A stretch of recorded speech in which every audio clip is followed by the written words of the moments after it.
বাড়িতে আছেন? এবার আমার ফসল ভালো হয়নি, আমার টাকা মাফ করে দেন। ঠিক আছে দিলাম। এর পরের বছর ভালো করে ফসল করবি আর সব টাকা দিয়ে দিবি। তাহলে আমি এখন চললাম। ঠিক আছে, এই বছরের জন্য মিথ্যে কথা কয়ে বেঁচে গেলাম। তুমি থাকো, আমি কাজে যাই। আচ্ছা যাও।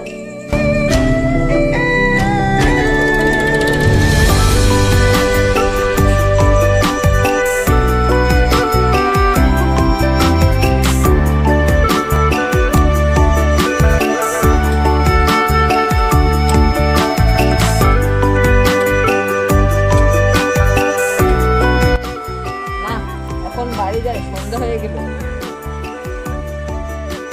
ও, এখানে আসো, আমি ধান বিক্রি করতে গেলাম, জমিদার চাকরি তো আছে, কিছু হলো না। আচ্ছা ঠিক আছে। সুমন বাড়িতে আছিস? না, সে তো বাড়িতে নেই। কোথায় গিয়েছে? ও বাজারে ধান বিক্রি করতে গেছে। ও তো বলতে মানা করেছে, তাও তো আপনাকে বলে দিলাম।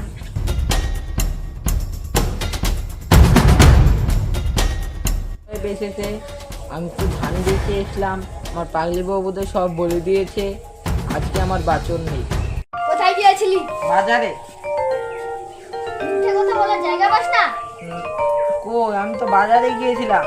তোর বউ তো সব বলে দিয়েছে, তুই ধান বেচতে গিয়েছিলি। এই সুমন, আগের বছরের টাকাটা দে, সুদে আসলে। আমার কাছে তো পয়সা নেই। মার শালাকে।